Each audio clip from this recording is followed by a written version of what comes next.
Olá, pessoal! Hoje a gente vai falar um pouquinho sobre o perfil sensorial 2, né, da Unidam.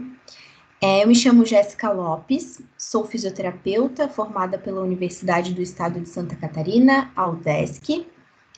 Cursei mestrado também em Ciências do Movimento Humano pela UDESC e atualmente estou cursando doutorado, né? Meu contato com o perfil sensorial 2, ele começou ainda no mestrado, no qual eu investiguei o processamento sensorial de crianças com transtorno de desenvolvimento da coordenação. E na prática, né, eu também tive contato com esse instrumento na minha passagem pela fundação, no qual lá na fundação a gente aplicava esse instrumento com as crianças do SPE, principalmente SPE TEA, tá? Então, vamos iniciar aqui o curso. Então, o que é o processamento sensorial, né? Então, acho que antes da gente falar sobre o perfil sensorial, acho que antes da gente entender o instrumento, a gente precisa entender o que ele se propõe a avaliar, tá? Então, no caso do perfil sensorial 2, é o processamento sensorial. E o que é o processamento sensorial? Ele é um processo neurológico de organização das sensações corporais e do ambiente externo, que tem como objetivo emitir respostas adaptativas pelo sujeito.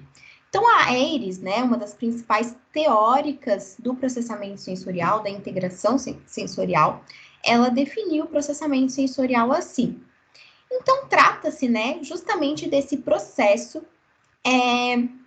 em que as informações sensoriais vindas do ambiente, elas vão ser detectadas, moduladas, organizadas e interpretadas a fim de que o indivíduo ele emita, né, respostas adaptativas conforme as demandas do seu contexto, do seu ambiente, tá?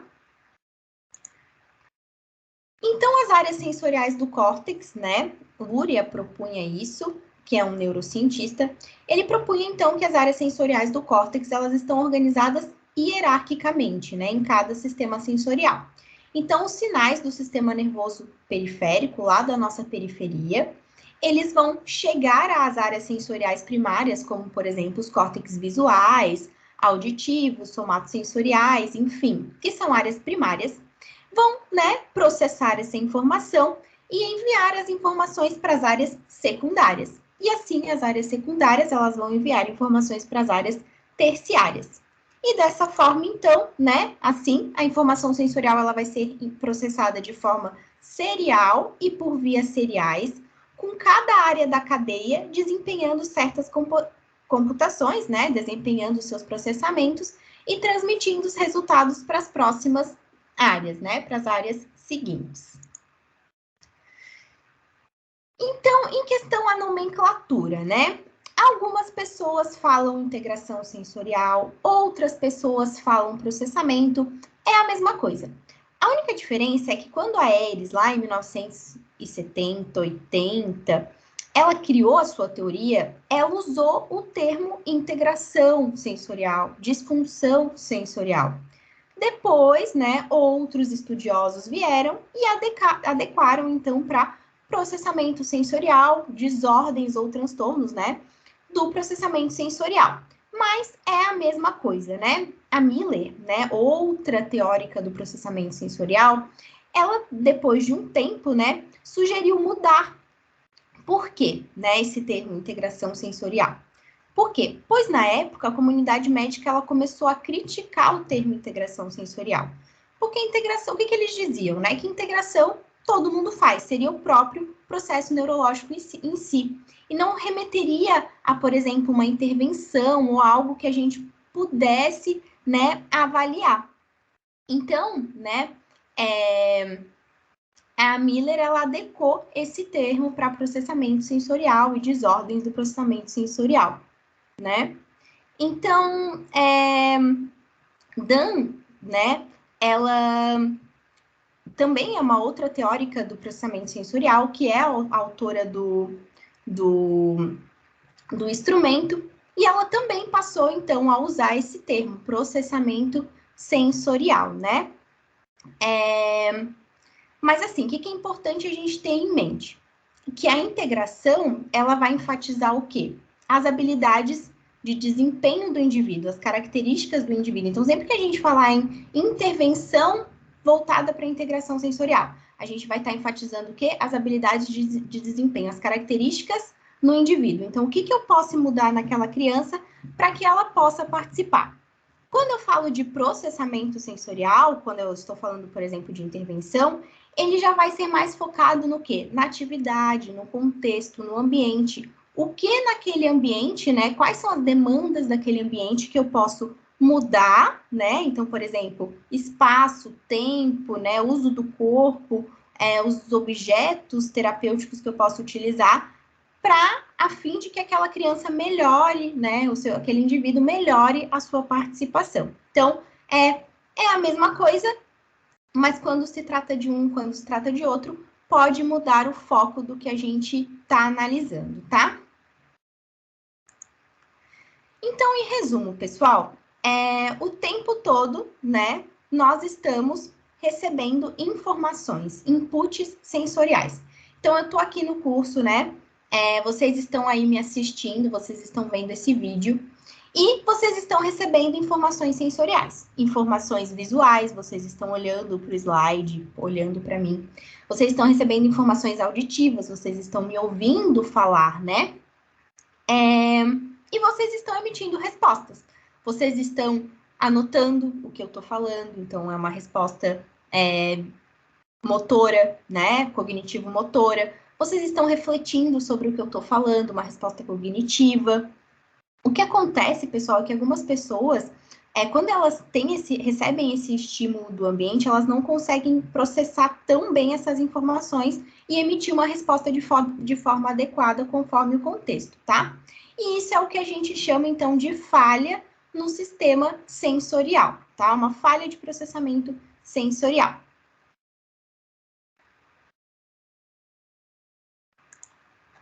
Então, nós temos vários sistemas sensoriais. Como vocês estão vendo aí na tela, nós temos vários sistemas sensoriais: proprioceptivo, vestibular, tátil, auditivo, visual, gustatório, olfatório.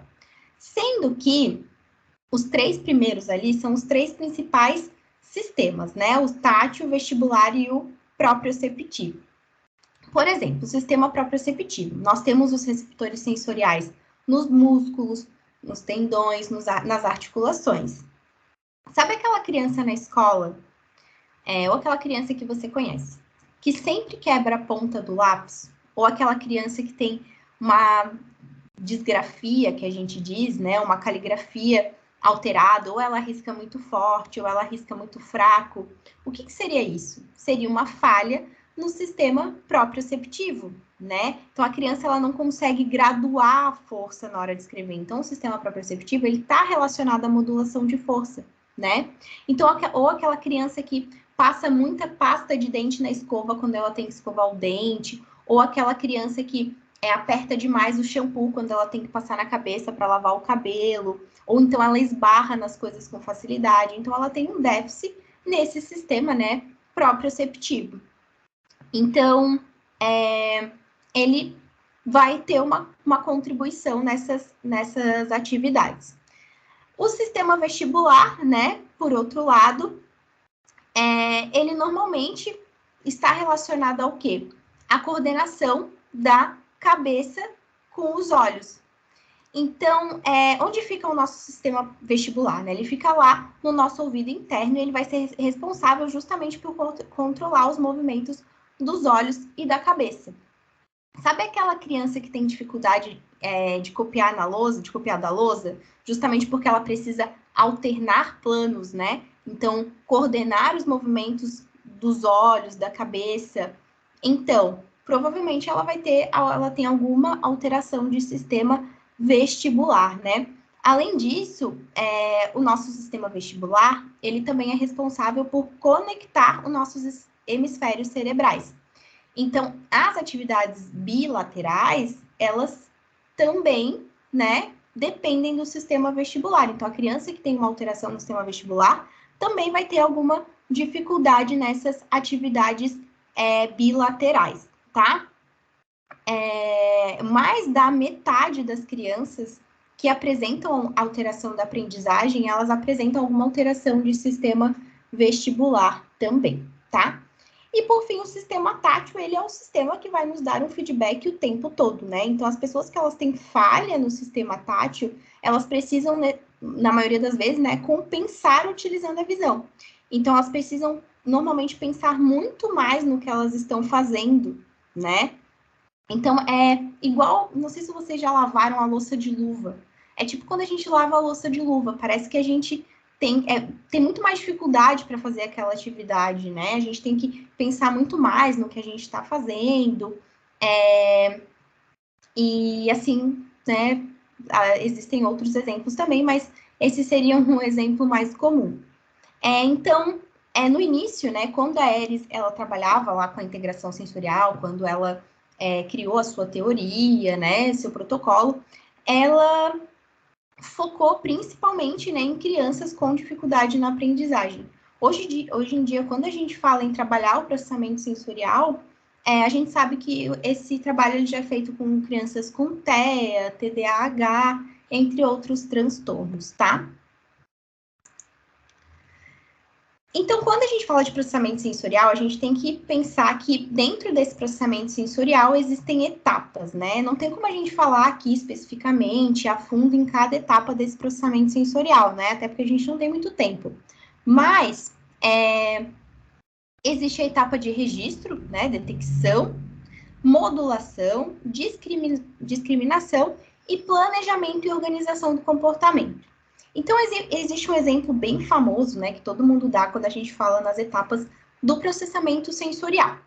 Então, o exemplo da chuva. Então, eu tô aqui e eu percebi que tá chovendo, eu ouvi que tá chovendo. Então, registro sensorial, eu detectei que tá chovendo. Modulação.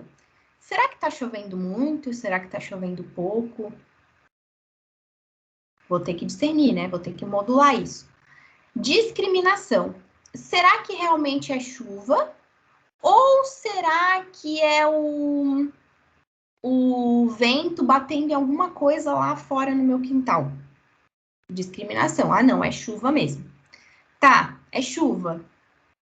Aí eu vou planejar e organizar meu comportamento. Aí eu vou lá fechar a janela do quarto para não molhar a cama. Ou eu vou pegar meu guarda-chuva porque eu vou sair de casa. Ou eu vou lá tirar a roupa do varal, porque senão vai molhar. Então, existem essas etapas, né, no processamento sensorial e cada etapa tem a sua função, só para a gente retomar isso.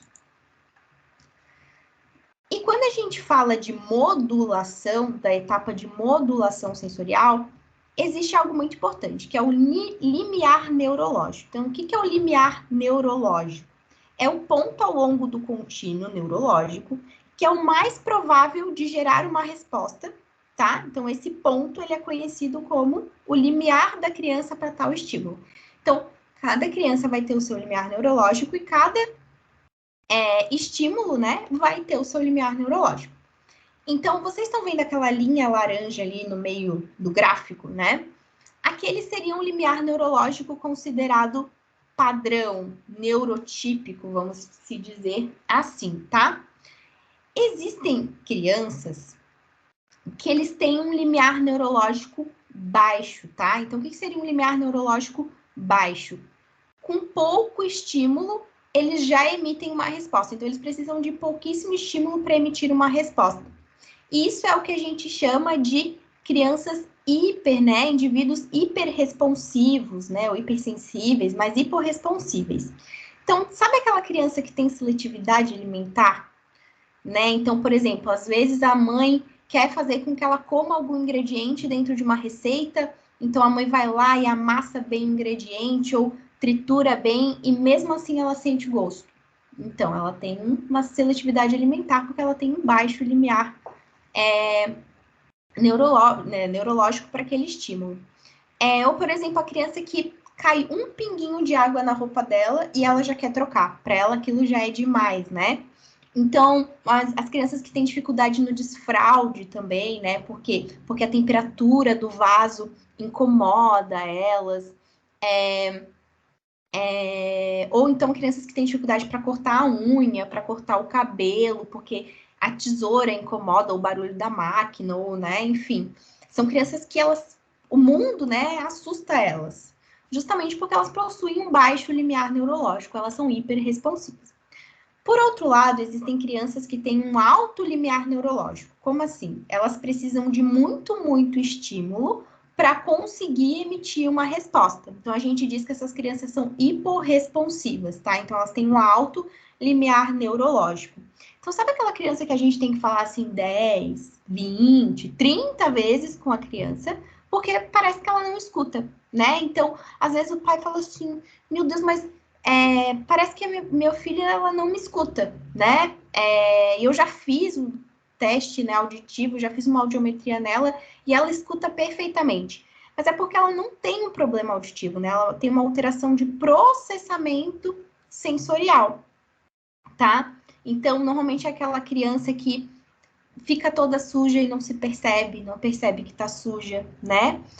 No caso, ela não processa bem, não é que ela não escuta bem, é que ela não processa bem a informação auditiva, né? Então, normalmente é uma criança mais passiva, mais letárgica, mais apática. E aí nós vamos ter também crianças com o limiar neurológico alto também, mas que são crianças buscadoras, né? Então, são crianças que elas buscam bastante estímulo para ter essa resposta. Então, como elas têm um limiar neurológico alto, elas buscam esse estímulo para conseguir emitir uma resposta. Então, a gente diz que eles são os buscadores, né? Então, eles estão sempre buscando estímulos. São aquelas crianças que normalmente parecem ser bem agitadas, né? Elas colocam tudo, elas querem constantemente estar botando coisas na boca, tocando nas coisas, então elas buscam estímulo o tempo todo. Elas gostam de ficar na frente da TV para assistir alguma coisa, ou elas gostam de ficar ouvindo o barulho que o ventilador faz, né? Então, essas crianças a gente diz que elas são buscadores, porque elas estão constantemente buscando por estímulos para atingir esse limiar neurológico que é alto, tá? O que é importante a gente ficar atento?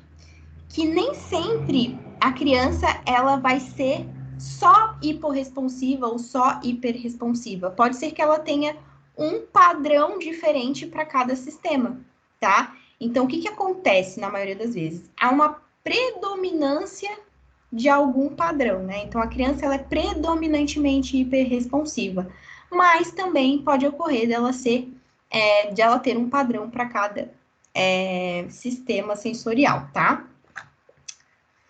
Vamos seguir então. Então, para a Aeres, né? Para Aeres, vamos ter então disfunções de modulação, discriminação e percepção, disfunções proprioceptivas e vestibulares e disfunções relacionadas à praxis, né, ao comportamento motor. Para Miller, que é outra teórica, né, do processamento sensorial, nós vamos ter os transtornos do processamento sensorial. Então, nós vamos ter os transtornos relacionados à modulação, que são esses que eu acabei de falar, hipo, hiper e busca, relacionados à discriminação, que podem ser em diversos sistemas sensoriais, e os transtornos motores de base sensorial, que daí vão entrar os distúrbios posturais, as dispraxias, enfim. A Winnie Dunn, que é a autora desse instrumento que a gente vai falar aqui no curso, ela monta uma classificação baseada na modulação e na autorregulação, tá? Então, ela, a partir da modulação e da autorregulação, ela cria quatro padrões, tá? Quatro principais padrões ou quadrantes, que é a observação, exploração, sensibilidade e esquiva. Depois a gente vai falar mais um pouquinho do que significa cada um, mas só para vocês terem um panorama geral, tá? Então, vamos começar falando especificamente do perfil sensorial 2, tá? Do instrumento. Então, perfil sensorial 2, como eu já falei, ele foi elaborado pela Winnie Dunn. E quais são os objetivos desse instrumento, né? Então, ele é um método padrão para que os profissionais documentem os padrões de processamento sensorial da criança e, quando combinadas com informações sobre a participação, apoiem a equipe na identificação do efeito do processamento sensorial na participação funcional no contexto de domicílio, escola e comunidade de uma criança. Então, a autora, né, ela traz isso no manual como objetivo, porém, resumidamente, o que seria o objetivo do perfil sensorial 2? É avaliar e mensurar quanto o processamento sensorial facilita ou dificulta o desempenho funcional em tarefas diárias, no contexto de casa, escola e comunidade. Tá, pessoal? Então, basicamente, o perfil sensorial vai avaliar isso, né? Quanto o processamento sensorial vai facilitar ou dificultar o desempenho nas AVDs. Qual que é a faixa etária, né? Então, as crianças, elas são avaliadas por esses questionários desde o nascimento até 14 anos e 11 meses. Então, existe um questionário para cada, dentro do instrumento, existe um questionário para cada uma das faixas etárias. Elas são divididas e a gente vai ver isso, tá? Então, quem que responde esses questionários? A gente tem os questionários direcionados para os cuidadores e o questionário direcionado para o professor, tá? E a aplicação é multiprofissional, tá? Diferentes profissionais da saúde e da educação podem aplicar o instrumento. Então, a gente vai ter o perfil sensorial 2, tá? Do bebê. O perfil sensorial do bebê, ele é composto por 25 itens, é o questionário mais breve, né? E a gente avalia bebês desde o nascimento até os 6 meses de idade. Nós vamos ter o perfil sensorial da criança pequena, que ele é composto por 54 itens, e é para crianças desde os 7 meses até os 35 meses, né? Que seriam ali por volta dos 3 anos. Nós temos o perfil sensorial da criança, que ele é composto por 86 itens, é o questionário na versão mais extensa, né? Para crianças de 3 anos e 0 meses até 14 anos e 11 meses. Nós temos a versão abreviada do perfil sensorial 2, né? Então, tem a mesma faixa etária do perfil sensorial da criança, só que ele é composto por 34 itens, então ele é um questionário numa versão mais reduzida. Normalmente, quando que a gente utiliza esse questionário? Em programas de triagem ou pesquisas com grandes populações. Então, quando a gente tem uma grande amostra para avaliar, a gente utiliza esse questionário. E nós temos o perfil sensorial de acompanhamento escolar, que quem responde, então, não são mais os cuidadores, e sim os professores, tá? Então, é a mesma faixa etária também do da criança, então, seria a idade escolar de 3 anos a 14 anos e 11 meses. Então, quem responde são os cuidadores e professores que têm contato regular com a criança, né? E eles vão relatar com que frequência, né? Com qual frequência a criança ela realiza esses comportamentos que são relatados no questionário. Então, como a gente consegue ver aqui, né? A gente tem os itens dos questionários, né? Por exemplo, para o item 1, a gente, né, para cada um dos itens, a gente vai ter que responder se a criança faz aquilo quase sempre, ela vai pontuar 5 pontos. E o que seria o quase sempre? 90% do tempo ou mais, tá? Se ela faz isso frequentemente, né? Então, ela vai pontuar 4 pontos, que seria o 75%. Metade do tempo, que ela vai pontuar 3 pontos para aquele item. Então, o que seria metade do tempo, né? Os 50% do tempo. Ocasionalmente, que seria aquele às vezes, que a criança vai pontuar 2 pontos, seria 25% do tempo. E quase nunca, que seria 1 ponto, tá? E seria o quê? O 10% do tempo ou menos. E também tem o não se aplica, que ela não pontua nada, ela pontua 0. E a gente vai ver mais para frente o que ele significa. Quais são os benefícios do perfil sensorial 2, tá? Então, primeiro de tudo é que os profissionais obtêm as respostas das crianças às experiências sensoriais no desempenho funcional. Então, a gente avalia o processamento sensorial no desempenho funcional. Então, de certa forma, ele avalia as AVDs das crianças também, as atividades de vida diária. Ele permite discutir de forma mais aprofundada as situações que para as crianças elas vão ter dificuldade, então, as situações que para elas são desafiadoras, né? Ele também possibilita que a gente tome decisão para planejar a intervenção. Então, lá a gente não vai falar tão profundamente aqui, né, nessa aula, mas lá no manual existe um capítulo só direcionado para intervenção, a partir da pontuação da criança. Então, isso é muito valioso também no instrumento. Ele possibilita uma visão abrangente das reações das crianças em diferentes contextos. Então, como eu falei, né, casa, comunidade, na escola. Tem a medida do desempenho atual, mas também impressões gerais ao longo do tempo dessa criança. E ele também tem uma parte voltada só para o ambiente escolar, né? Então, lá no manual, né, no capítulo de intervenção, tem só voltado para os fatores escolares, uma parte só voltada para a intervenção baseada na pontuação dos fatores escolares. Quais são os conceitos teóricos que abarcam esse instrumento, né? O primeiro deles é o conceito de desenvolvimento humano. Por quê? Porque os itens do questionário, eles se baseiam, né, nos comportamentos esperados para cada faixa etária. Então, o próprio fato, né, do questionário já ser dividido por faixa etárias, já nos remete aos conceitos de desenvolvimento humano, tá?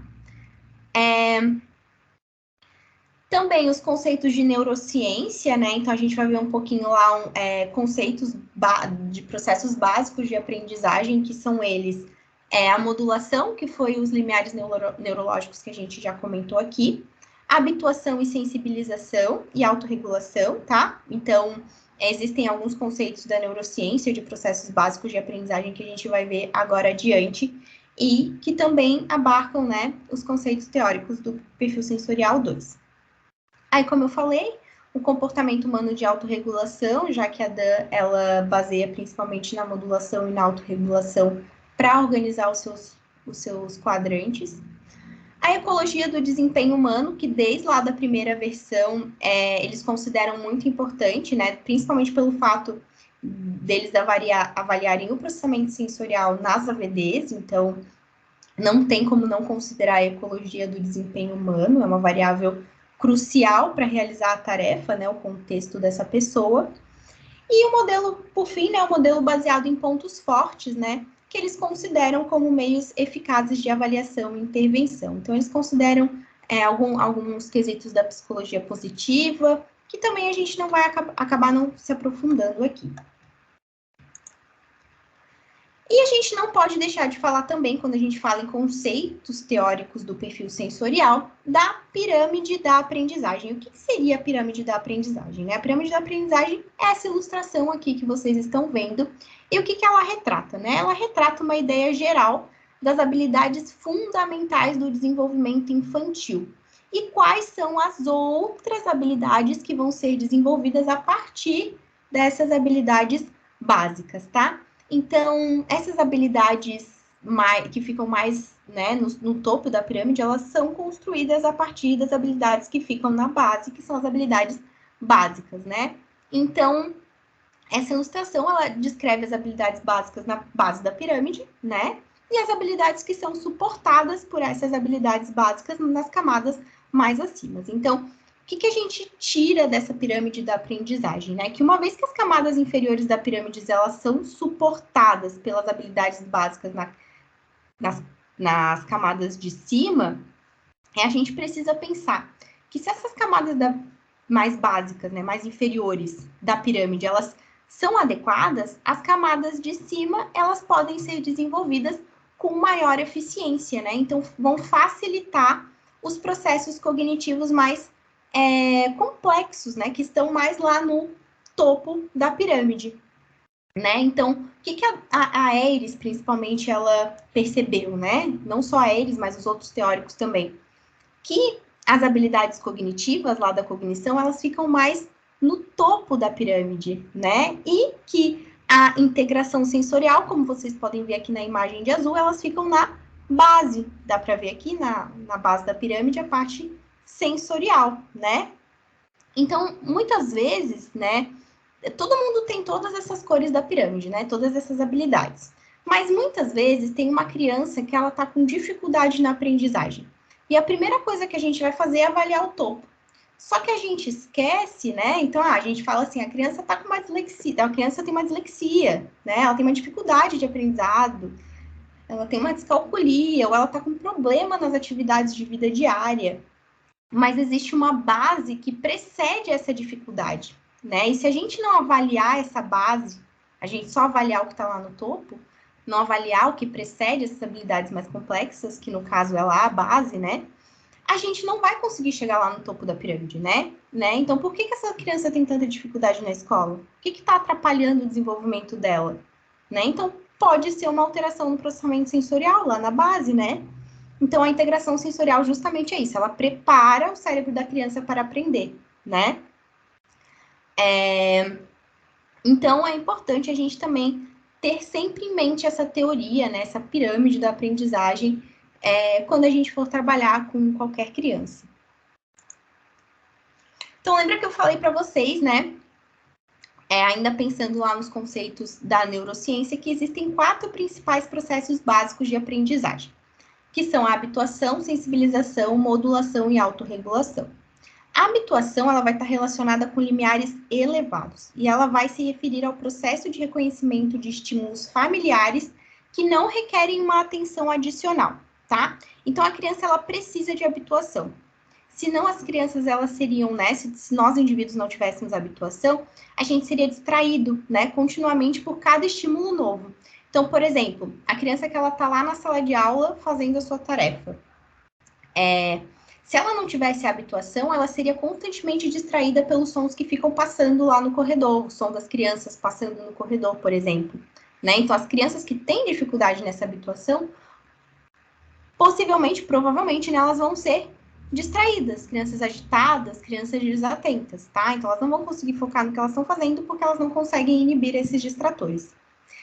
A sensibilização, ela vai estar relacionada a limiares baixos. Então, ele é o processo que aumenta a consciência de estímulos importantes. Então, por exemplo, ela permite que a criança, mesmo fazendo uma tarefa ou brincando de algo específico, ela se mantenha atenta ao seu ambiente. Então, por exemplo, a criança está envolvida numa brincadeira ou numa tarefa de aprendizagem, tá?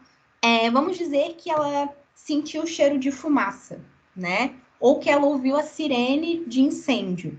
Então, ela precisa ter essa sensibilização de que aquele estímulo é importante. Então, na hora, ela precisa parar o que ela está fazendo e ficar atenta a esse estímulo que é importante. Então, a sensibilização vai estar relacionada a isso.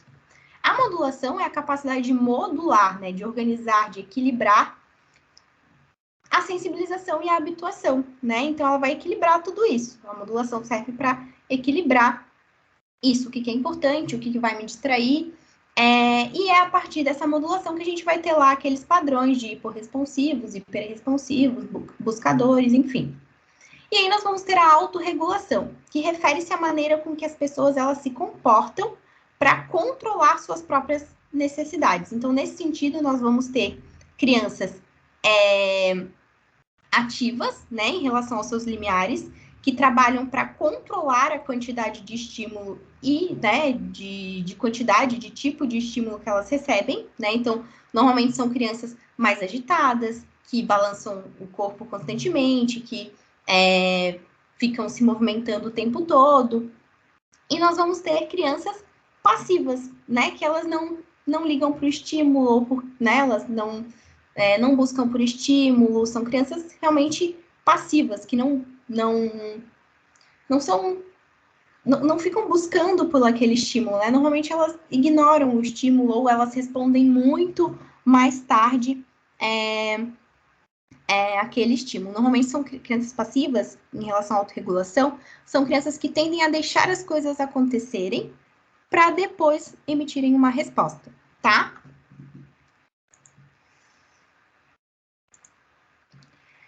Então, pensando lá na parte de modulação e autorregulação, a Unidam, ela criou 4 principais quadrantes. Então, o primeiro deles é a observação. O quadrante, o padrão de observação, ele representa limiares neurológicos elevados. Então, são crianças hiporresponsivas, com uma autorregulação passiva. Então, são crianças que não buscam por estímulos. Então, normalmente são crianças descontraídas, que deixam de notar coisas importantes no ambiente, né? Que demoram para emitir uma resposta. E nós vamos ter o quadrante de exploração, que também possui limiares neurológicos elevados, também são crianças hiporresponsivas, tá? Mas que elas têm uma estratégia de autorregulação ativa, ou seja, elas buscam por estímulo constantemente, tá? Então, normalmente são crianças mais agitadas, que buscam batucar nos objetos, que eles gostam de botar as coisas na boca, de mastigar as coisas, entre outros. Aí nós vamos ter o quadrante de sensibilidade, que, por outro lado, ele representa limiares neurológicos baixos. Então, são crianças hiperresponsivas, com uma autorregulação passiva. Então, são crianças mais sensíveis, como o próprio nome diz, a sons, a estímulos, né, visuais. Elas são extremamente exigentes, né, com relação à alimentação. Então, é aquela criança que vai ter seletividade alimentar, por exemplo. E, por fim, a gente vai ter o quadrante de esquiva, né? Que são limiares neurológicos também baixos, também crianças hiperresponsivas, mas com uma autorregulação ativa. Então, são crianças que gostam de criar rotinas e ordem, que não se sentem bem com o imprevisto. Elas gostam de trabalhar sozinhas, então são crianças que não gostam de tarefa em grupo, né? Não gostam de socializar. Então, a Winnie-Dan, ela criou esses 4 quadrantes. Percebam que quando ela traz, né, a definição desses quadrantes, tanto no manual como no próprio questionário. E quando ela define esses quadrantes, ela não taxa a criança, ela não classifica a criança como aquilo, tá? Ela apenas define que é o grau em que a criança responde daquela forma, né, ao estímulo sensorial. Né? Então, por exemplo, ali, exploração. O grau em que a criança obtém o estímulo sensorial. Então, ela apenas diz que é o grau em que a criança vai ter aquele tipo de comportamento referente a um estímulo sensorial, tá? Então, como eu ia falando, né, em relação à classificação, a partir da pontuação do perfil sensorial, adjetivos como baixo ou insatisfatório, eles não são mais considerados adequados, tá? As pontuações, elas vão apenas refletir a maneira distinta da pessoa, daquela criança, de reagir a experiências sensoriais na vida cotidiana, né? Então, o sistema de pontuação do perfil sensorial 2, ele vai refletir uma curva de distribuição normal. Então, essa curva aqui, né? Então, eles trazem também esse gráfico aqui no manual, né? Nos questionários. E como a gente pode ver, eles mesmos falam que é uma curva de distribuição normal. Então, a gente tem o X, que representa a média, né? A pontuação média. E as crianças que variam a partir, né, dessa pontuação média de 34%, tanto para mais quanto para menos, são classificadas como exatamente como a maioria dos outros, né? Então, as crianças que ficam ali dentro daquela variação, elas são classificadas como exatamente como a maioria dos outros. Existem, então, os desvios padrões, que são desvios, como o próprio nome diz, desvios que são considerados padrões. E a gente vai ter desvios padrões para mais, então a gente tem mais um de desvio padrão, que são consideradas crianças mais que outros, né? Que respondem mais que outros aquela determinada seção ou quadrante, enfim, mais 2, que é muito mais que outros, e nós temos os desvios padrões para baixo, né? Então, para menos, que seria o menos 1 de desvio padrão, menos que outros, menos 2 de desvio padrão, muito menos que os outros, tá? Então, é uma curva de distribuição normal, e é por isso que a gente, né, considera esses desvios padrões. Vou dar uma pausazinha só para pegar uma água.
Voltando então, né? Aproveitei para pegar uma água.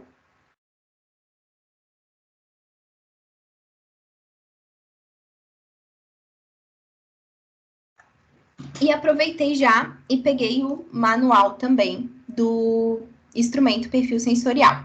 Então, o que faz parte do teste, né? Faz parte o manual e os questionários, tá? Então, vem em torno de 5 a 10 fichas, se não me engano, 10 fichas, para cada um dos questionários.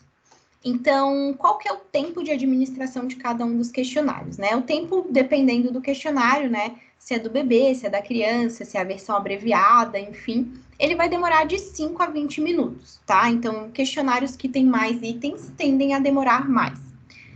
Eu trouxe até ali no slide para vocês terem uma ideia quanto tempo mais ou menos demora cada um dos questionários para aplicar. Porém, por exemplo, eu já demorei uns 40 minutos para aplicar o perfil sensorial da criança. Por quê? Porque às vezes a mãe, ela gosta de passar, né, bastante informação, então a gente vai ver ali para frente que tem a seção de comentários, que é a parte qualitativa, então tem mães que gostam de falar mais dessa parte qualitativa, tem mães que realmente gostam de comentar os itens, né, e realmente isso faz bastante diferença. Então, o tempo pode variar muito, tá? Mas normalmente fica dentro dessa faixa que eu botei ali no slide. E como é que o perfil sensorial 2 ele foi desenvolvido? Então, o perfil sensorial 1, né, sua primeira versão, ele foi construído, né, ele foi criado para crianças de 3 a 10 anos, e ele é parte de uma pesquisa que testou a aplicação da teoria de integração sensorial nos serviços de sala de aula. Então, inicialmente, esse questionário, ele teve como finalidade, né, ele veio de uma pesquisa, e ele teve como finalidade, né, avaliar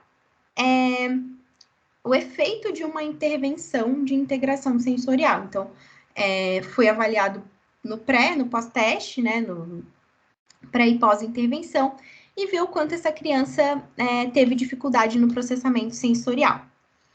O perfil sensorial ele foi reformulado, passou por uma reformulação, e foi, então, criado o perfil sensorial 2, né, que foi desenvolvido por uma série de outros processos com uma equipe multiprofissional, tá? Para vocês terem uma ideia, a amostra, né, da pesquisa de desenvolvimento contou com 998 meninos e 993 meninas, tá? Então, foi uma amostra bem grande, bem significativa aí, tá? E o layout do questionário, ele foi feito realmente para ser acessível. Provavelmente pode ser que vocês achem até um pouco complexo o que eu vou, né, o que eu vou mostrar e tudo mais, mas quando vocês pegam o questionário, vocês vão perceber que ele é bem acessível, ele não é nada complexo, é muito mais fácil na prática do que falando, tá? Ele realmente foi feito para auxiliar os profissionais. Então, esse é um exemplo, né, do perfil sensorial do bebê. Então, nós vamos ter os itens aqui, né, existem algumas sessões. Então, aqui é a primeira sessão do questionário do bebê, que é a sessão de processamento geral. E cada um dos itens, tá, ele é referente a um quadrante. Então, percebam que aqui, antes da numeração do item, nós vamos ter a legenda dos quadrantes. E no próprio questionário vem essa legenda desses ícones, tá? Então, por exemplo, OB é observação, SN é sensibilidade, V é esquiva, né? E X é exploração. Então, no próprio questionário tem a legenda desses itens. E cada um dos itens, eles são referentes a um quadrante, tá? Tem alguns itens que eles não são referentes de nenhum dos quadrantes, então eles só fazem parte, eles só vão pontuar para a sessão, tá? Percebam que os quadrantes, né, ali os itens, né, eles não vêm todos em blocos, então a gente não vai ter assim, todos os itens de observação, depois todos os itens de sensibilidade, não. Aqui a gente tem, por exemplo, no questionário do bebê, o item 1 e 2 é de observação, o item 3 já é de sensibilidade, então eles não vêm numa ordem, tá? E a gente também tem a área de comentários aqui, tá? Que é justamente a parte em que a gente anota, né? Caso o cuidador ou o professor, ele nos forneça alguma informação importante, nós anotamos nessa área de comentários, tá? Referentes aos itens que a gente perguntou.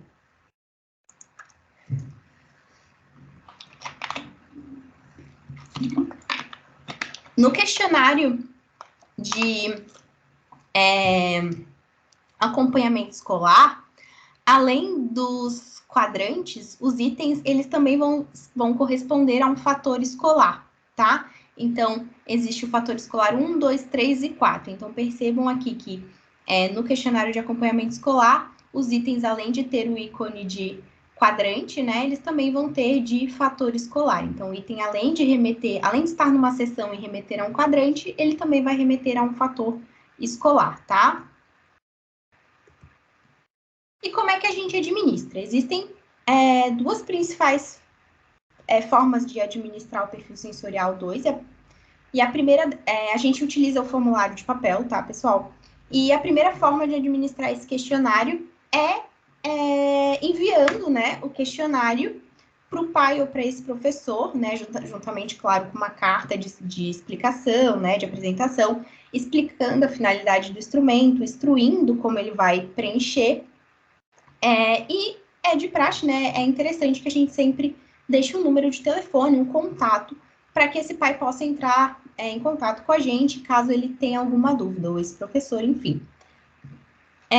A gente também pode aplicar em forma de entrevista, então a gente realmente entrevista esse pai, entrevista esse professor, tá?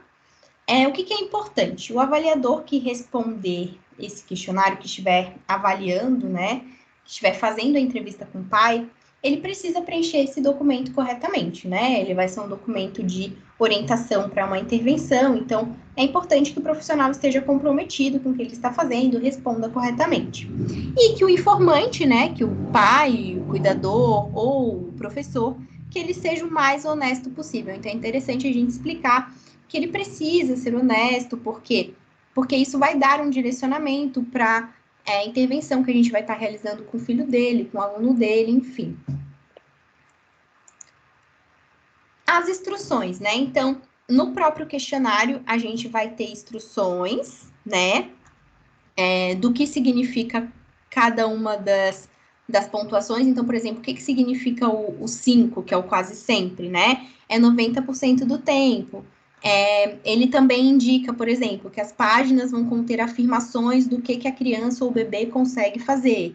Leia a frase, selecione a opção que melhor descreve a frequência no qual o bebê demonstra esse comportamento. Então, é importante que o pai esteja atento a isso. É a frequência com que o bebê ou a criança realiza aquele comportamento, tá? Então, como eu falei, o próprio questionário já contém essas instruções que são muito importantes, principalmente quando a gente não faz em forma de entrevista, tá? O que é importante também, né? Muitas coisas importantes, mas o que é muito importante também? A gente certificar que o pai ou o professor tenha respondido todos os itens, ou seja, não deixe nada em branco, quase ele deixe, é importante que a gente questione, né?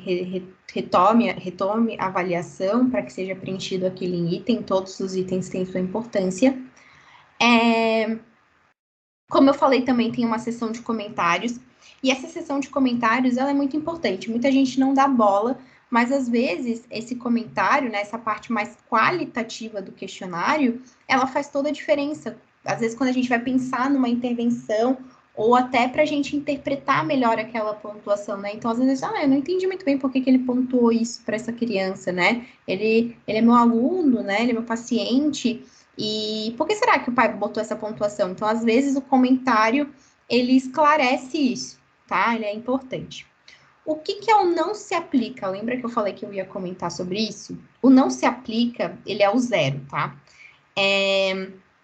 O que seria o não se aplica? Vamos dizer, por exemplo, que tô chutando, tá? Tem uma criança que ela é cadeirante, né? Ela utiliza cadeira de rodas. E existe um item lá, tem um item lá no questionário, eu tô chutando, tá, pessoal? Não lembro. Que é sobe em móveis. Tá? Tem um item que é sobe em móveis ou sobe em árvores, enfim. Nesse caso, o item não se aplica a essa criança, né, pessoal? Então, o não se aplica, o que é importante? A gente lembrar que o não se aplica, ele não é aquele, meu filho fez uma vez e não fez mais. Isso seria o 10% do tempo ou menos, tá? O quase nunca, no caso, né? O não se aplica é só realmente quando aquele item não se aplica à criança, tá? Então, às vezes, a gente precisa ver. Se aquela criança começar a marcar muitos não se aplicam no perfil sensorial 2, a gente tem que refletir. Será que esse questionário é pertinente para a criança que eu estou avaliando? Então, às vezes, não. Então, é importante a gente estar atento a isso, tá? Se não for, a gente pode estar escolhendo outras formas de avaliar essa criança, né? Existem duas formas de pontuar o questionário. Então, sobre a pontuação, existem duas opções de realizar essa pontuação. A primeira delas, né, é a pontuação manual. Então, você passa lá para a folha de pontuação a pontuação, você soma tudo manualmente, faz tudo manualmente, tá? Utilizando ali a folha, o resumo de pontuação do questionário. E existe outra forma também, que é utilizando, né, um site que é da Pearson, né, da própria empresa própria editora do manual, que se chama Que Plataforma Web. E a partir desse site, desse sistema, você bota lá a pontuação e ele já gera uma classificação, um relatório completo dessa pontuação dessa criança, tá? Eu, particularmente, nunca utilizei, tá? Então, eu trouxe para vocês saberem que existe, mas eu sempre faço a pontuação manual mesmo, tá?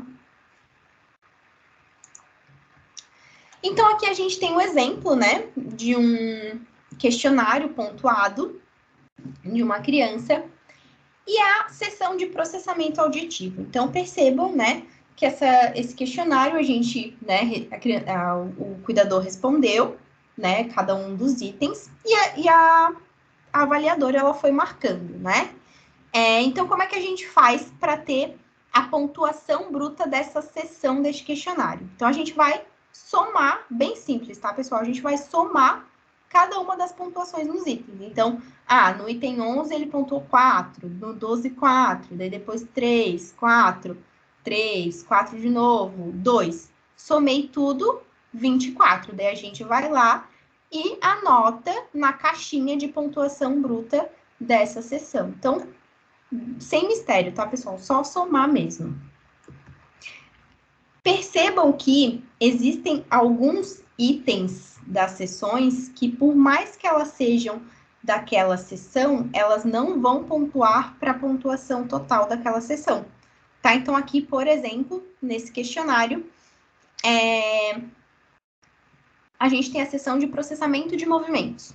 O item 41, ele não pontuou para a pontuação total da seção de movimentos. Então, ele está dentro da seção de movimentos, mas ele não pontua para a seção de movimentos, tá? Então, vai acontecer isso em algumas sessões de alguns questionários.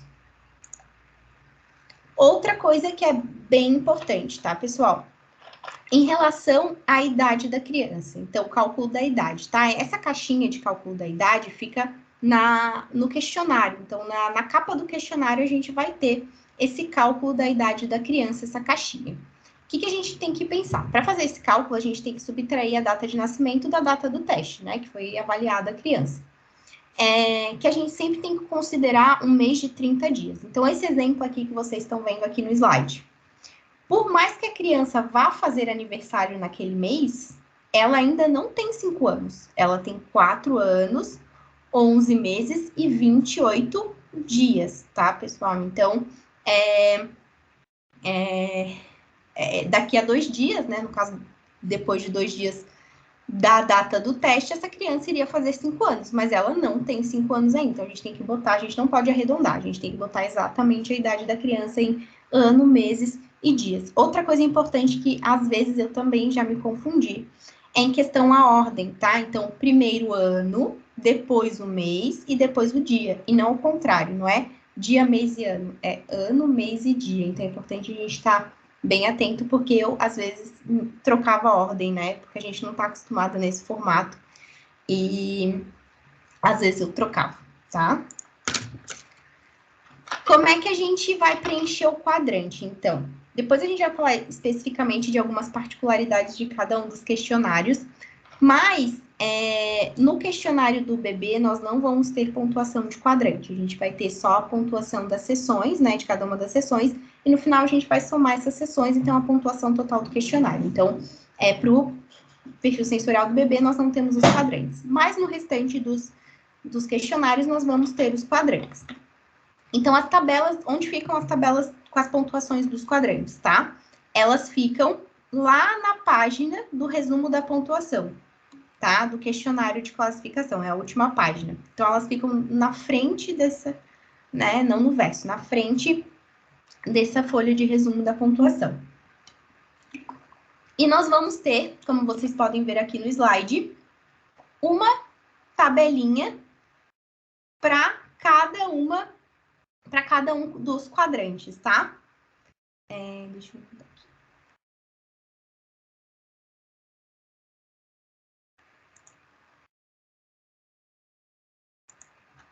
Opa. Então, como vocês podem ver, temos uma tabelinha para cada um dos quadrantes, tá? E a gente vai, como é que a gente vai pontuar esses itens dos quadrantes, né? A gente vai olhar lá no questionário e vai transferir para essas tabelinhas. Então, por exemplo, no item 1, lá na seção de processamento geral, a criança pontuou 3. Então, a gente vai lá, né, e anota lá no item 1, que aqui, no caso, faz parte do quadrante de sensibilização, tá? Então, a gente assim vai anotando. O que é importante a gente perceber? Que os itens aqui nas tabelinhas dos quadrantes, eles não estão em ordem numérica. Por quê? Porque, como eu falei anteriormente, nós os quadrantes, eles não estão agrupados, né, no questionário. Então, não é tudo sensibilização, depois tudo exploração, não, né? É tudo aleatório, assim, então vai ter um item de sensibilização, depois vai ter um item de exploração, e assim sucessivamente, tá? E é por isso que lá nas tabelas dos quadrantes, eles também não vão estar em ordem, tá? Então, a gente tem que ir transferindo conforme o que vai aparecendo lá no questionário, ou se a gente quiser, pode usar a ordem da tabela do quadrante também. Então, parece um pouco complexo, mas é bem simples. A gente só vai transferir a pontuação lá do questionário para a tabela do quadrante. E a gente vai fazer isso para todos os itens. No final, que a gente tiver todos os itens preenchidos com as pontuações, a gente soma essas tabelinhas, tá? Então, aqui um exemplo. Eu não sei se vocês estão conseguindo ver o layout inteiro. Deixa eu mudar aqui. Não.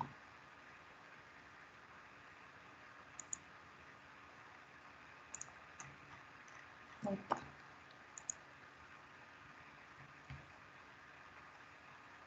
Acho que foi. Então,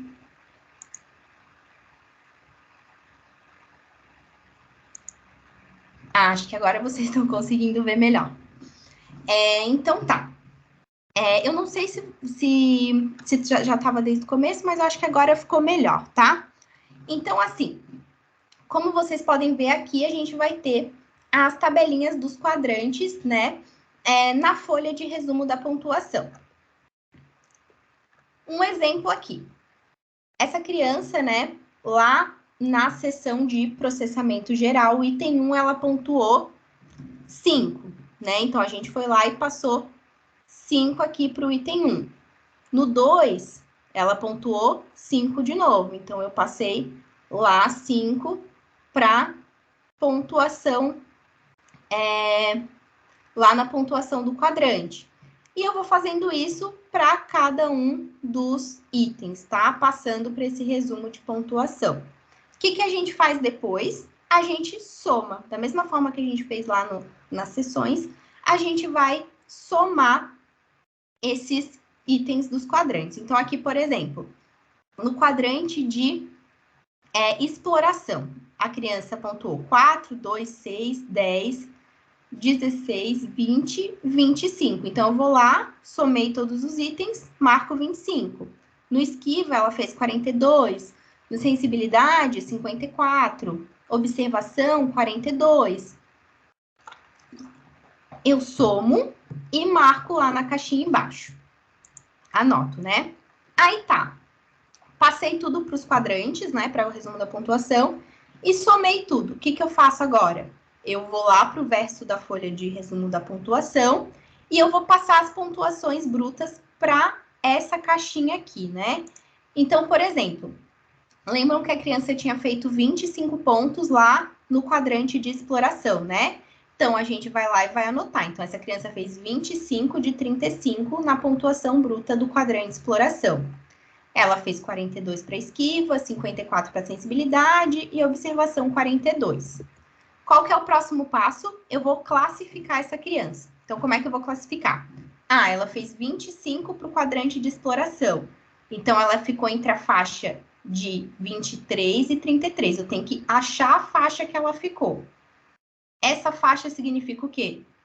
Que ela ficou classificada como exatamente como a maioria dos outros. Então, a gente vai categorizar a pontuação de corte correspondente, né? Então, esquiva fez 42. Então, ela ficou entre a faixa de 27 e 55. O que isso significa?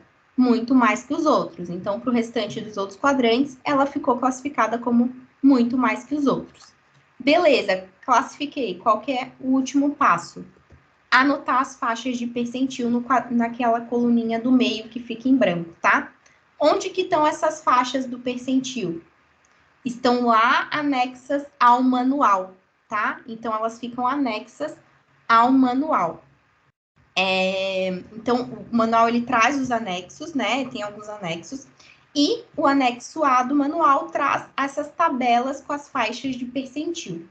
Cada questionário, então, questionário do bebê, questionário da criança pequena, questionário da criança maior, vai ter a sua tabela de faixa de percentil, tá, pessoal? Então, cada questionário tem sua tabela. Que são essas tabelas aqui, tá? Então, aqui a gente tem a tabela do bebê, da criança pequena, da criança maior, né? A versão abreviada e a versão do acompanhamento escolar. Então, por mais que elas tragam quase que a mesma coisa, cada questionário vai ter sua tabela. Então, elas ficam lá entre a página 225 e 227 do questionário, tá? Então, quando a gente for anotar as faixas de percentil, para onde que a gente vai? Para o manual.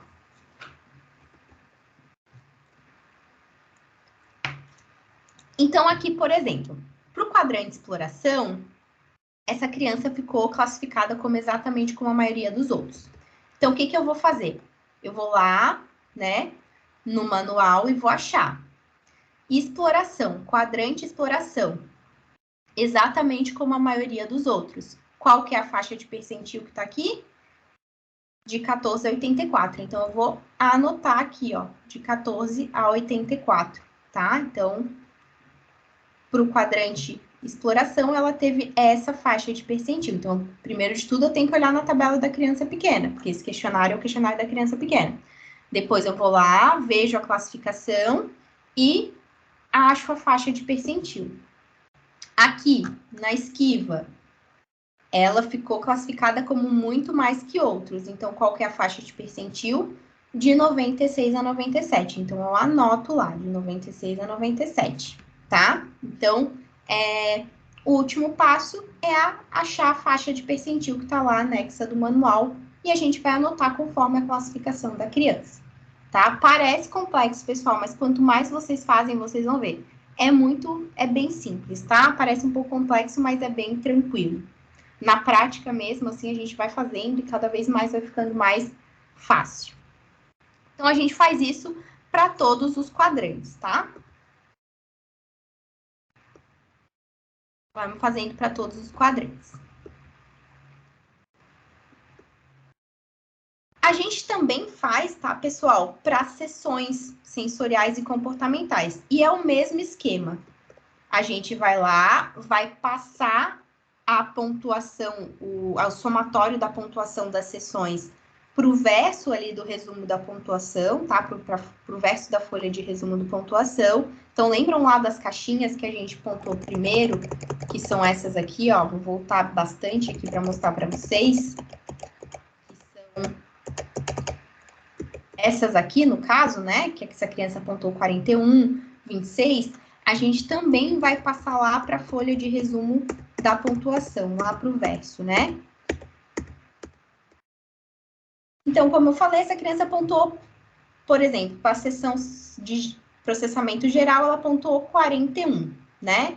Então, a gente vai fazer o mesmo esquema, a gente vai classificar ela ficou entre 28 e 50, e depois a gente vai anotar a faixa de percentil dela olhando lá no anexo do manual, tá? Que foi a faixa de percentil do caso de 97 a 99. E assim sucessivamente, né? A gente vai fazer para todas as sessões sensoriais e para todos os quadrantes e para o questionário de acompanhamento escolar. A gente também faz para os fatores escolares, tá? Algumas considerações de preenchimento que são diferentes, né? A primeira delas é a do bebê, que eu já comentei, né? anteriormente que o questionário do bebê, então, ele não vai ter os quadrantes, ele vai ter só as pontuações das sessões sensoriais, né? E o que a gente faz? A gente passa lá para essa tabelinha o somatório das sessões sensoriais e, por fim, a gente soma todas as sessões e vai ter uma pontuação bruta total do questionário do bebê. E é essa pontuação bruta total que a gente vai classificar, tá? Então, a gente só classifica uma coisa no questionário do bebê, que é a pontuação bruta total do questionário. Lembra que no questionário da criança pequena, essas sessões aqui sensoriais, elas eram juntas com as comportamentais? Deixa eu voltar lá para mostrar para vocês. Deixa eu ver. Aqui, ó, ela era junto, né, as sessões sensoriais e comportamentais. No questionário da criança mais velha, no caso, elas vão ser separadas. Então, a gente vai ter as sessões sensoriais e as sessões comportamentais, tá? Então, isso é uma também particularidade do questionário da criança mais velha. A forma de pontuação é a mesma, tá, pessoal? É só porque vai ter esse diferencial lá na tabela de faixa de percentil, que vocês vão ter que pontuar separado, né? Que ela é separado, mas a forma de pontuação segue a mesma coisa. E daí nós vamos ter o perfil sensorial de acompanhamento escolar, né? Que é destinado ao professor. E nesse questionário, lá no resumo da pontuação, além de ter os quadrantes sensoriais, né? A gente vai ter também os fatores escolares. Lembra que eu comentei lá dos fatores escolares? Então, a gente vai ter também os fatores escolares, tá? Fator escolar 1, 2, 3 e 4. E como é que a gente vai pontuar esses fatores escolares? Da mesma forma que a gente pontuou o quadrante. Só que além de passar a pontuação dos itens para a tabela dos quadrantes, a gente vai ter que passar para as tabelas de fatores escolares também, tá? Então, aqui, por exemplo, segue a mesma linha de raciocínio das tabelas do quadrante. Então, vamos dizer que a criança lá no item 1, que está lá na seção, estou chutando, tá? De processamento geral, ela pontuou 5. Então, a gente vem aqui no fator escolar item 1, que coincidentemente é o fator escolar 1, a gente pontua o 5.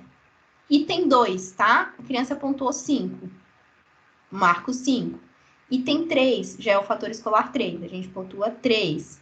Item 4 é o fator escolar 2, a gente pontua, ele pontuou 3. Então, a gente vai e marca 3. E no final, né, depois de ter marcado todos os itens, ter pontuado todos os itens, a gente vai fazer a mesma coisa que a gente fez na tabela do quadrante. A gente vai somar, tá? Então, somar todas as tabelas da mesma forma que o quadrante. Então, os itens do questionário, eles vão, no questionário de acompanhamento escolar, além de refletir uma seção, né, estar dentro de uma seção e refletir um quadrante, eles também vão refletir um item escolar, tá? Então, aqui é um exemplo, né? Que a gente consegue ver, por exemplo, aqui o item 1, ele é do quadrante observação e ele é do fator escolar 1. O item 5, ele é do quadrante de esquiva, mas ele também é o fator escolar, representa o fator escolar 3. Então, lá eu vou marcar lá no item 3, no item 5, que está lá na tabela de fator escolar 3, tá? Então, só para vocês terem um exemplo, tá? E a gente vai pontuar também os fatores escolares da mesma forma, tá? A gente vai transferir para a folha de resumo da pontuação, vai classificar a criança conforme aqui, né, a faixa que ela ficou, e depois vai lá no anexo do manual, que tem uma tabela também para o questionário de acompanhamento escolar, e vai anotar a faixa de percentil, tá? Então, é a mesma coisa para pontuar também, tá? É que aqui, né, no questionário de acompanhamento escolar, a gente vai ter quadrante, as sessões sensoriais e comportamentais, que também vem junto. A gente também vai ter o fator escolar, tá? Mas é o mesmo esquema de pontuação. E como é que a gente vai interpretar essas pontuações, tá? O perfil sensorial 2, o que ele representa, né? O que a sua pontuação representa? Ele é um resumo dos padrões de processamento sensorial em diferentes contextos. Então, essas informações, elas vão nos dar uma base, né? Vão contribuir para que a gente compreenda esses padrões, de que forma esses padrões influenciam na participação da criança, tá? O que é importante a gente pensar? Que as pontuações, isoladamente, elas não né, não vão explicar algum cenário, né, alguma situação em específico. Então, por exemplo, vamos dizer que a minha criança ela pontuou muito mais que outros no processamento auditivo e muito mais que outros no quadrante de exploração. Lá, quando eu for fazer o meu relatório, eu não posso botar simplesmente isso, né? Eu preciso interpretar isso, eu preciso mesclar essa pontuação. Então, será que a criança observa mais que os outros? Porque ela tem um processamento auditivo, né? Um processamento sensorial no quadrante, lá na seção auditiva, né? Maior, muito mais que outros, ou muito menos que outros, enfim, eu preciso mesclar essas pontuações. E ainda no questionário de acompanhamento escolar, eu também preciso mesclar com os fatores escolares, tá? Então, uma pontuação por si só, de forma isolada, ela não vai determinar o cenário, né? Um determinado cenário. A gente precisa mesclar essas informações, certo? Essas pontuações elas vão fornecer um suporte para a gente levantar hipóteses a partir dessa junção de informações, tá? O nosso foco principal ainda vai ser, né, a vida da criança, né, planejar, intervir de forma que essa criança, em casa, ou na escola, ou na comunidade, de forma que ela participe. Além disso, a gente também tem que considerar que cada criança é uma criança, né? Cada cenário é um cenário diferente, cada família é uma família. Então, a gente também precisa considerar essas questões que são muito individuais e particulares de cada criança, tá? Então, é só uma forma de nos orientar, de orientar a nossa avaliação, de orientar o nosso planejamento, né? Então, a gente não pode tentar explicar de uma forma muito isolada aquilo, né? Então, vamos...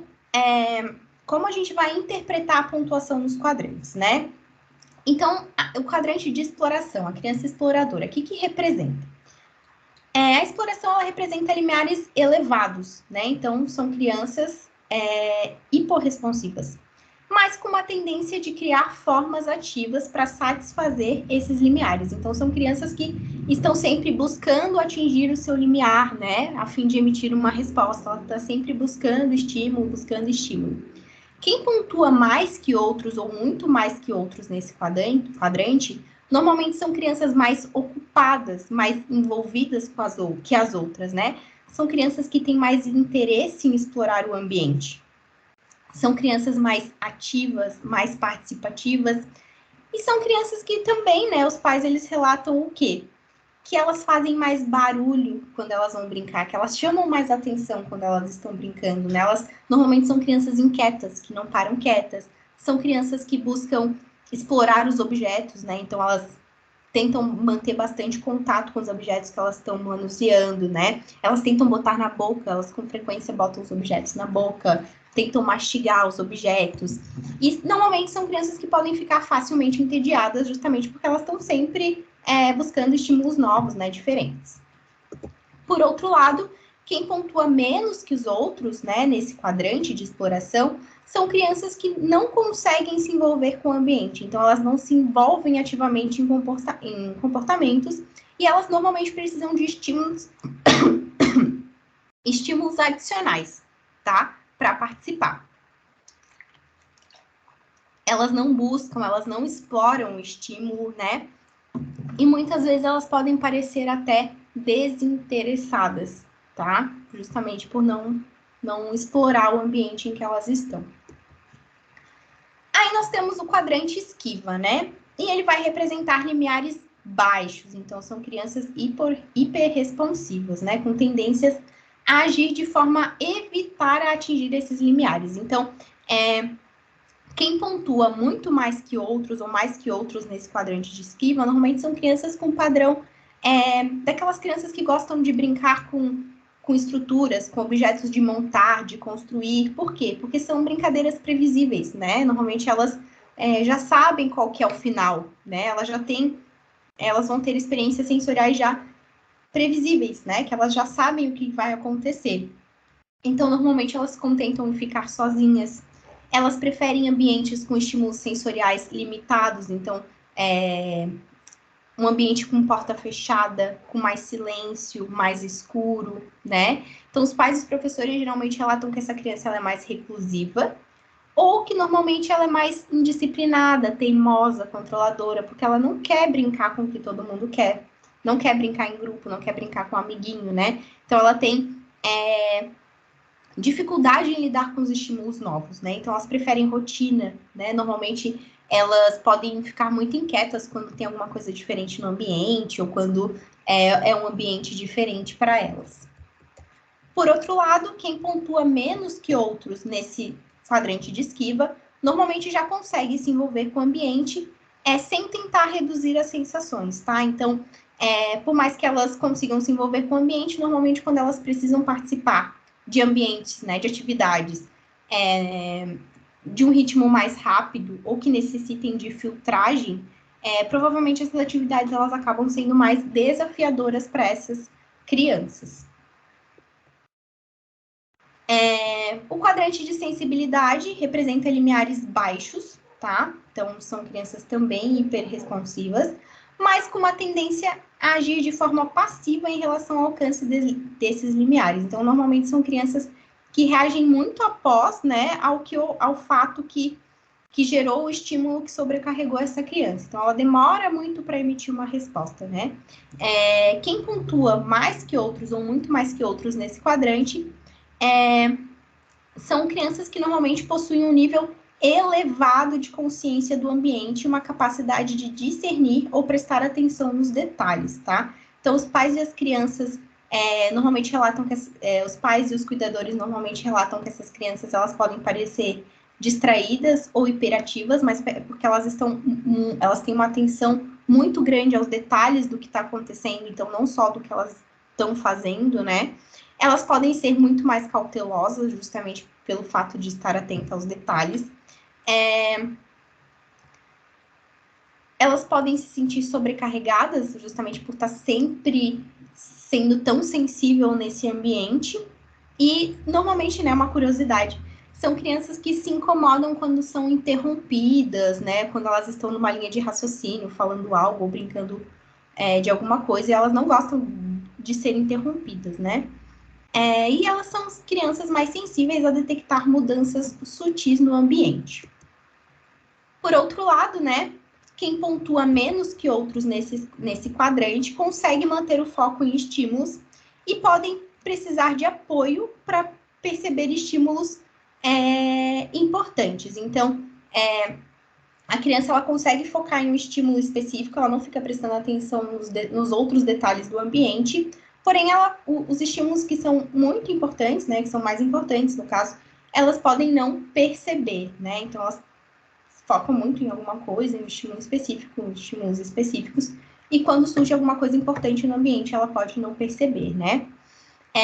Elas são menos sensíveis, então a gente diz que uma variabilidade, mesmo que sutil, pode ser útil para que elas participem mais do que está, né? Se tem mais alguma coisa ocorrendo naquele ambiente. Especialmente quando ela tem uma rotina muito fixa, né?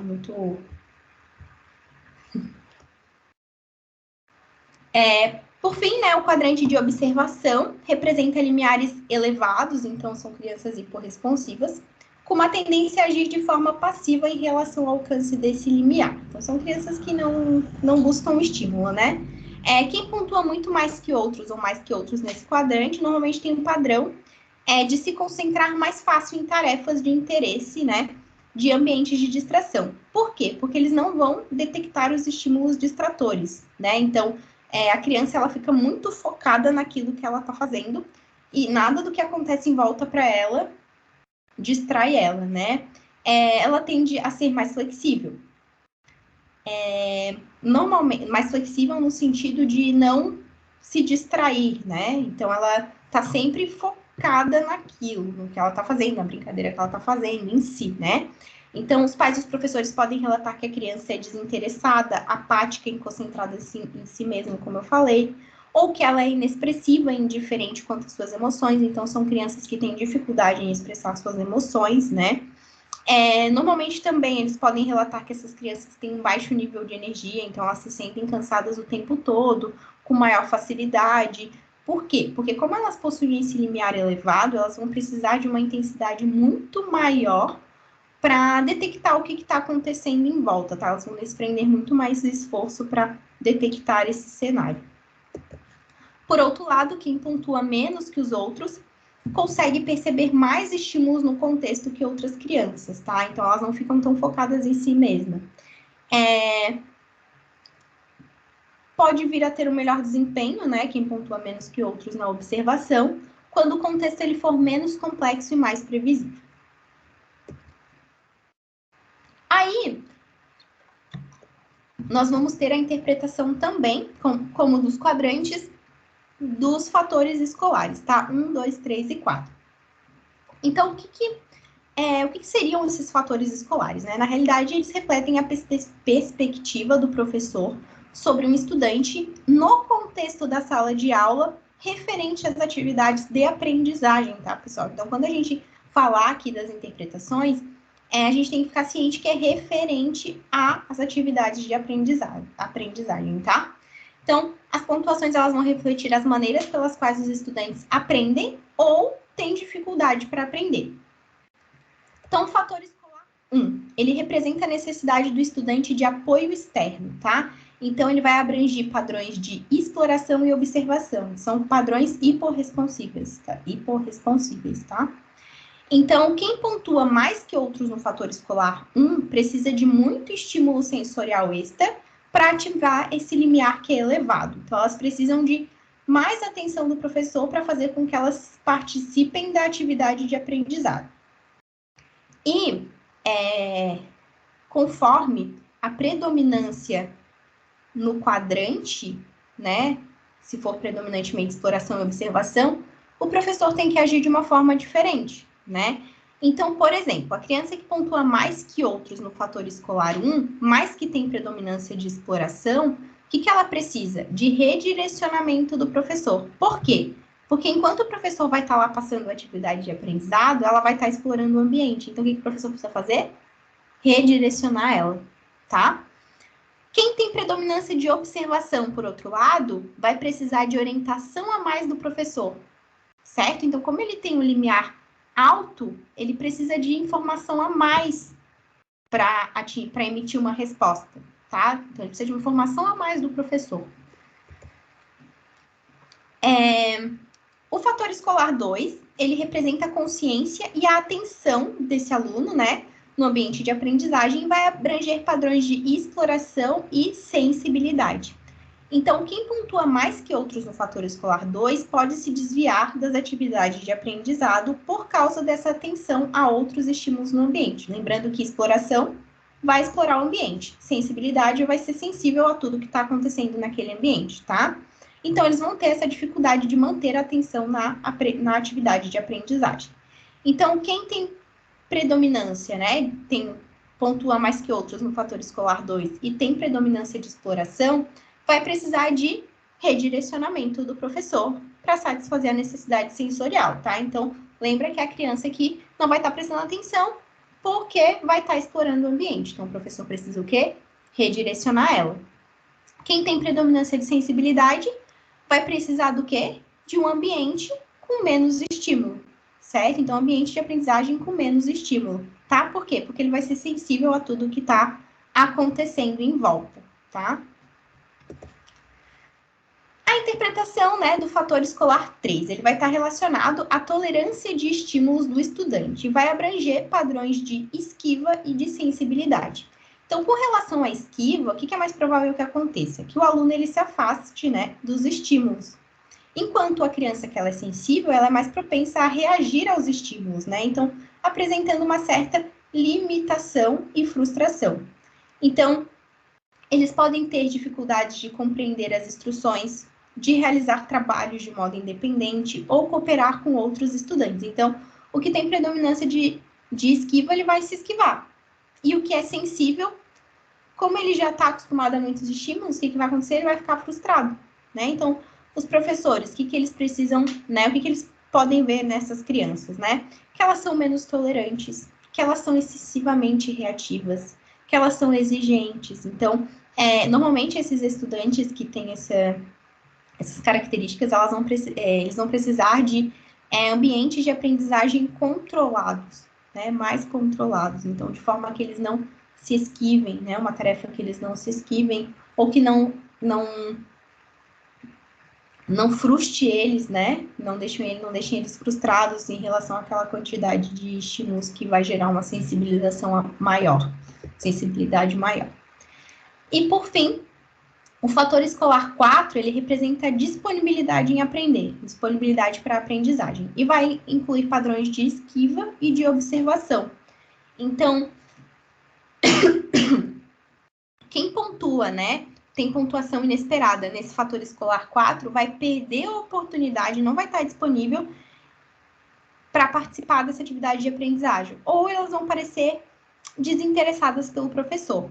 Então, quem tem predominância de esquiva vai precisar de menos estímulo sensorial para se concentrar, né? Então, para estar mais disponível para aprendizagem, vai precisar de menos estímulo, justamente porque é uma criança que tende a se esquivar, né? A ser uma criança reativa, então ela vai precisar de menos estímulo sensorial nessa atividade de aprendizado, tá? A gente fala na disponibilidade de aprendizagem, então, referente à atividade de aprendizado. Por outro lado, a criança que tem predominância de observação, ela vai precisar de uma atividade de aprendizado com menos estímulo. Com uma atividade de aprendizado com mais estímulo. Por quê? Porque ela é hiporresponsiva, então ela tem um limiar neurológico alto. Então, para ela conseguir desencadear uma resposta perante aquela atividade de aprendizado, ela vai ter que ter uma atividade de aprendizado com estímulos adicionais, né? Uma quantidade de estímulos extra para conseguir emitir essa resposta.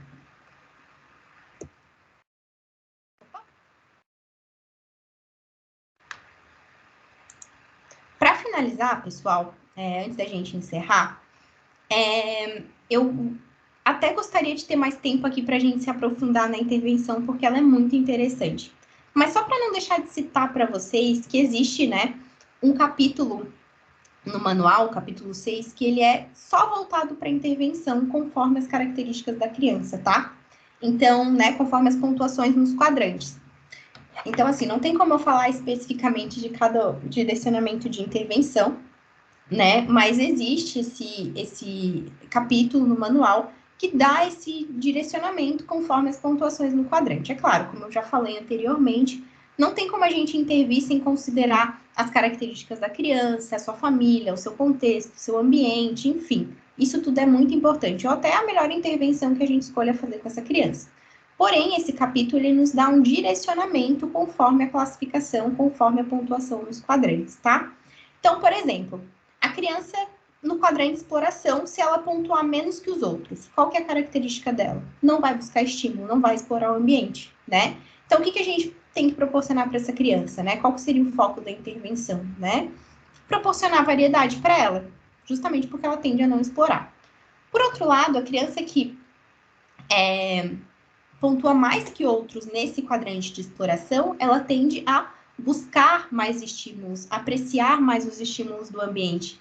O que a gente precisa oportunizar para ela? O que a gente precisa proporcionar para ela? Oportunidades. Então, é justamente aquele redirecionamento que eu falei, né?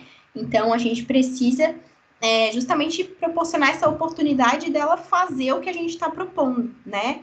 Então, ela vai estar lá explorando o ambiente, nem aí porque a gente está falando, o que a gente precisa proporcionar para ela? Oportunidade de participar, né? Então, muitas vezes a gente vai estar num ambiente com mais gente, com mais crianças, então e ela vai estar lá, distraída, prestando atenção em outra coisa no ambiente dela, e a gente tem que proporcionar para ela essa oportunidade de participar. Então, esse é o principal foco da intervenção.